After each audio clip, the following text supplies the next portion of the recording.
Hi everyone, I am Ishita Khurana, first professional MBBS student from Vardhman Mahavir medical college and Safdarjung hospital new Delhi.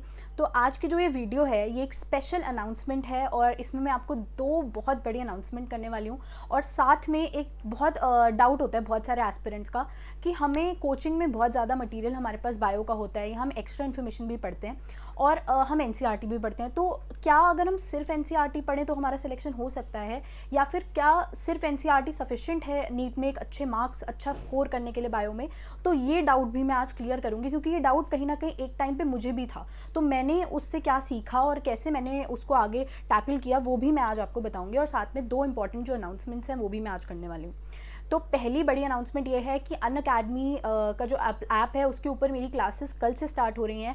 पहली class कल 4 बजे होगी, जिसमें मैंने पिछली वीडियो में भी कहा था कि हम उसमें क्वेश्चंस, कॉन्सेप्ट्स और ट्रिक्स करेंगे बायोमोलिक्यूल्स की। सबसे पहला चैप्टर मैंने वो पिक किया क्योंकि काफ़ी लोगों को उसमें डाउट था। उसमें हम क्या करने वाले हैं, हम प्रीवियस ईयर नीट के क्वेश्चंस, एम्स के, जिपमर के, एनसीईआरटी एग्जाम्पलर के क्वेश्चंस पिक्ड अप, मतलब सिलेक्टेड बहुत अच्छे क्वेश्चंस, और उसके साथ मैं आपको एनसीईआरटी लिंक्ड बताऊंगी कैसे क्वेश्चंस एनसीईआरटी से लिंक होकर आए और कैसे क्वेश्चंस बार बार रिपीट होते हैं, क्या पैटर्न है, एनालिसिस करवाऊंगी। और पोल हम रखेंगे, लीडर बोर्ड हम रखेंगे, हम देखेंगे, हम एक हेल्दी कंपटीशन करेंगे कि देखते हैं कि लीडर बोर्ड पे सबसे अच्छा स्कोर किसका आता है और कौन सबसे जल्दी आंसर कर पाता है, क्योंकि मैंने काफ़ी अच्छे माइंड बॉगलिंग क्वेश्चंस भी उसमें रखे हैं। तो देखेंगे। और उसके साथ साथ क्या होगा कि क्वेश्चंस के साथ आपका पूरा चैप्टर ऑलमोस्ट जो इंपॉर्टेंट सारे कॉन्सेप्ट्स हैं वो मैं रिवाइज करवा दूंगी। अगर कहीं कोई डाउट आएगा वो मैं क्लियर कर दूंगी आपका। तो आई थिंक वो काफ़ी बेनिफिशियल होगा आप सबके लिए। अगर आप लास्ट डेज में भी हो, अगर आप 2021 के लिए प्रिपेयर कर रहे हो, 2022 के लिए प्रिपेयर कर रहे हो, या फिर आप अगर अभी 2020 के लिए भी प्रिपेयर कर रहे हो, तो आपका पूरा चैप्टर अच्छे से रिवाइज हो जाएगा। आप पहले रिवाइज करके आ जाओ अगर आपको है, और फिर आप क्वेश्चंस अटेम्प्ट करो। बहुत अच्छे क्वेश्चंस हैं, उससे आपका ऑलमोस्ट पूरा चैप्टर रिवाइज हो जाएगा। और लास्ट डेज पे प्रीवियस ईयर क्वेश्चंस करने से बहुत फायदा होता है, क्योंकि कभी कभी ऐसा होता है कि बिल्कुल सेम क्वेश्चन आ जाते हैं, तो फिर वो बिल्कुल बहुत अच्छी सी फीलिंग आती है कि एग्जाम में। तो आई थिंक कि आपको वो करना चाहिए अटेंड, तो आप ज़रूर कर लेना। उसके साथ जो दूसरी बड़ी अनाउंसमेंट है, एक नई सीरीज़ बायोलॉजी 101 चैनल पे मेरी लॉन्च होने वाली है। उसका नाम है एनसीईआरटी डी कोड। तो अब मैं उस सीरीज़ के बारे में भी आपको बताऊंगी। उससे पहले जैसे एक क्वेश्चन था कि मैंने बोला था मैं आज ये डाउट क्लियर करूंगी कि हम एनसीईआरटी, अगर सिर्फ एनसीईआरटी पढ़े तो क्या हमारा सिलेक्शन हो पाएगा, या जो एक्स्ट्रा मटेरियल हम वो पढ़ें या एनसीईआरटी पढ़ें। ये बहुत लोगों को कन्फ्यूजन रहता है। तो बेसिकली आपको क्या करना है, आपको एक चीज़ समझनी है कि हम एक्स्ट्रा मटेरियल क्यों पढ़ रहे हैं। हम एक्स्ट्रा मटेरियल इसलिए पढ़ रहे हैं ताकि जो एनसीईआरटी की लाइंस हैं हम उनको समझ सकें, क्योंकि एक्स्ट्रा मटेरियल का मतलब भी वही है। जब हमें पता है कि पेपर पूरा एनसीईआरटी बेस्ड आने वाला है, एनसीईआरटी में से आने वाला है थोड़े बहुत क्वेश्चंस को छोड़ के, तो हम एक्स्ट्रा इन्फॉर्मेशन इसलिए पढ़ते हैं ताकि हमें एनसीईआरटी की लाइंस हम समझ सकें और उसमें हम कंफ्यूज ना हो। क्योंकि जैसे आप देखो, एक कोई क्वेश्चन आया तो उसके 4 ऑप्शन है, तो हो सकता है कि 2 या 3 ऑप्शन आपके बाहर से आ जाएं, कोई जो ऐसे वर्ड्स आ जाएं या ऐसे कोई कॉन्सेप्ट आ जाएं जो आपने नहीं पढ़ा हो। तो अगर आपने थोड़ा एक्स्ट्रा पढ़ा होगा तो आप एलिमिनेट भी कर पाओगे। तो कहीं ना कहीं थोड़ी एक्स्ट्रा इन्फॉर्मेशन आपको हेल्प करती है, बट इसका मतलब ये नहीं है कि आप कोचिंग का भी जो भी मटेरियल है उसके फैक्ट्स ब्लाइंडली याद कर रहे हो। क्योंकि देखो, जैसे मॉर्फोलॉजी वाला चैप्टर हो गया, उसका एग्जांपल मैं लेती हूँ। बहुत लोगों को उसमें प्रॉब्लम है, पर मैं आपको उसमें एक बात बता सकती हूँ कि उसमें मैक्सिमम क्वेश्चन, हर साल क्वेश्चन आप देखोगे एनसीईआरटी में से ही एग्जाम्पल आते हैं, कोई बाहर से एग्जाम्पल नहीं आते हैं। मोस्टली हर चीज़ पूरा एनसीईआरटी में से आती है। तो इसलिए आप एनसीईआरटी को बहुत अच्छे से फोकस करो। उसके अलावा आप थोड़े बहुत कॉन्सेप्ट जो एक्स्ट्रा आप समझ सकते हो, और जैसे अभी तो जैसे अगर आप नीट 2021 के लिए कर रहे हो, 2022 के लिए, तो आपके पास इनफ टाइम है। तो अगर आप कोचिंग का मटेरियल आप यूज़ कर रहे हो और एक्स्ट्रा भी आप पढ़ रहे हो, तो उसमें कोई हार्म नहीं है कि अगर आपने एक्स्ट्रा पढ़ लिया, प्रोवाइडेड कि आपकी एनसीईआरटी बहुत ज़्यादा क्लियर होनी चाहिए। मतलब कुछ लोग क्या करते हैं, मैं आपको बताती हूँ कि एक्स्ट्रा पढ़ने के चक्कर में हम एनसीईआरटी को इग्नोर कर देते हैं, ये सोच के कि अरे एनसीईआरटी में तो कुछ लिखा ही नहीं है और एक्स्ट्रा इन्फॉर्मेशन देखो कोचिंग वालों ने कितना सारा कराया। तो उससे कोई मतलब नहीं है, क्योंकि आएगा तो एनसीईआरटी में से ही ना। तो आपकी एनसीईआरटी कवर्ड होनी चाहिए। उसके साथ अगर आप थोड़ा एक्स्ट्रा पढ़ रहे हो, मैनेज कर पा रहे हो, तो that is well and good.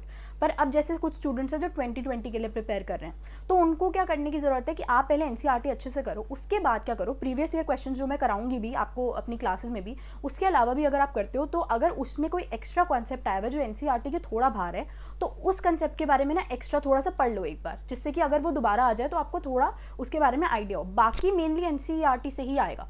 और हमारा जो टारगेट है, अगर कुछ क्वेश्चंस बाहर से आ भी रहे हैं, तो हमारा स्पेसिफिकली वो टारगेट नहीं है, हमें सिलेक्शन अपना पहले करवाना है। तो इसलिए हमारा टारगेट है कि हम मैक्सिमम क्वेश्चन जितने एनसीईआरटी के हैं वो हम गलत करके नहीं आए। क्योंकि कुछ लोग क्या करते हैं, वो जो 5 या 10 क्वेश्चन एक्स्ट्रा आने वाले हैं ना, उनके पीछे भागने लग जाते हैं और एनसीईआरटी जो बाकी मैक्सिमम पेपर कॉन्स्टिट्यूट करे वो छोड़ देता है। तो इसलिए वो नहीं करना। आपको हमें सिलेक्शन के लिए पहले हमें एनसीईआरटी क्लियर करने हैं, उसके बाद अगर हमारी हो जाए तो हम एक्स्ट्रा एज टॉपिक्स और ऐसे कॉन्सेप्ट जो नए एक्स्ट्रा बाहर से आए हुए हैं वो हम कर सकते हैं। अब जो एनसीईआरटी डी कोड मेरी सीरीज़ होगी उसमें मेनली मैं आपके लिए यही काम करने वाली हूँ। जैसे मैंने थोड़ा बहुत एक्स्ट्रा पढ़ा था कोचिंग का, मैं कोचिंग भी मैंने ज्वाइन की हुई थी, तो जो एक्स्ट्रा मैंने पढ़ा हुआ था और जो इंपॉर्टेंट है, जो एनसीईआरटी से लिंक्ड है, मैं क्या करूँगी, मैं आपको चैप्टर में एनसीईआरटी की लाइंस और एनसीईआरटी की लाइंस के पीछे के मतलब आपको समझाऊंगी। उसके साथ में आपको अपनी ट्रिक्स या निमोनिक्स बताऊंगी जो मैंने यूज़ किए थे, और जैसे कोई कॉन्सेप्ट है जो एनसीईआरटी में बहुत कंप्लीट नहीं है वो मैं आपको कंप्लीट करवा के सिखाऊंगी। तो आप क्या कर सकते हो, आप अपनी एनसीईआरटी तब खोल लो और मैं जब पढ़ा रही हूँ तो आप अपने जो भी मैं एक्स्ट्रा इन्फॉर्मेशन थोड़ा बहुत बता रही हूँ, जो क्लियर कर रही हूँ कॉन्सेप्ट, वो आप एनसीईआरटी के मार्जिन में नोट करते जाना, जिससे कि आपकी एनसीईआरटी जो थोड़ी इनकम्प्लीट है शायद वो आप कंप्लीट कर लो अपने एंड से समझने के लिए। क्योंकि कुछ चीज़ें ना एनसीईआरटी में हमें समझ नहीं आती हैं, तो बस हमें समझने की वो ज़रूरत है जिससे हम अच्छा स्कोर कर सकते हैं। तो एनसीईआरटी डी कोड सीरीज़ मेरी इसीलिए स्टार्ट हो रही है, तो आप वो चैनल पे देख सकते हो, उस पर अभी डिटेल इन्फॉर्मेशन भी आने वाली है। और अनअकैडमी के लिए आप मुझे फॉलो कर सकते हो, अनअकैडमी में लिंक दे दूंगी, और वो क्लासेस रियली अच्छी होंगी, आप कर सकते हो ज्वाइन, अटेंड करके देख लेना। टाइम मैं चाहूँगी आपको किसी का भी वेस्ट ना हो, इसलिए हम जल्दी क्वेश्चंस करेंगे बहुत सारे।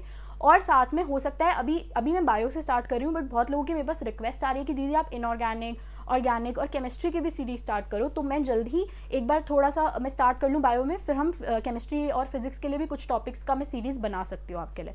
और आई होप ये डाउट भी आपका क्लियर हो गया होगा कि हम बायो एक्स्ट्रा करें, वो आपको बस ये देखना है कि हम समझने के लिए जितनी एक्स्ट्रा बायो कर रहे हैं दैट इज़ फाइन, बट हम ब्लाइंडली रटे नहीं कुछ भी चीज़। जैसे एनिमल किंगडम में बहुत एक्स्ट्रा दिया होता है, कोचिंग में बहुत ज़्यादा करा देते हैं, तो अगर कभी भी ऐसा डाउट हो एक बार बस प्रीवियस ईयर क्वेश्चंस देख लेना कि कैसे आए हुए हैं, और उस हिसाब से अपनी प्रिपरेशन करना। बहुत ज़्यादा टाइम मत वेस्ट करना उन चीज़ों में जो आपको पता है नहीं आता नीट में, क्योंकि हम नीट के लिए प्रिपेयर कर रहे हैं, किसी भी कोचिंग टेस्ट के अंदर, सिर्फ कोचिंग के टेस्ट के अंदर एक्सेल करने के लिए नहीं, हमें नीट में सिलेक्शन चाहिए। तो ये चीज़ बिल्कुल ध्यान रखना अपने दिमाग में। और जो भी कुछ लोग बोल रहे थे कि मैं यूट्यूब पे या इंस्टा पे रिप्लाई नहीं कर पा रही हूँ, तो उसके लिए मैं आई एम रियली सॉरी, क्योंकि मुझे थोड़ा अभी अपनी क्लासेस का भी होता है, मेरी स्टडीज़ का भी है थोड़ा, और फिर उसके बाद आपके लिए जो क्लासेस कंडक्ट करनी है उसके लिए कंटेंट बनाना है, नोट्स बनाने हैं, तो थोड़ा सा मेरे को टाइम का कॉन्स्टेंट है, इसकी वजह से मैं नहीं कर पाती हूँ कभी कभी reply.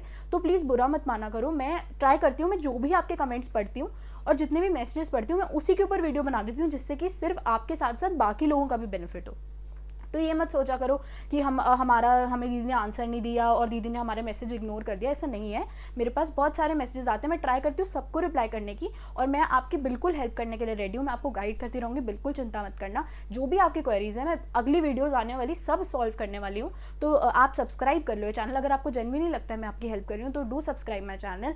And see you all very soon, I am very excited to start the classes, and so stay happy, stay healthy and study smart. See you all.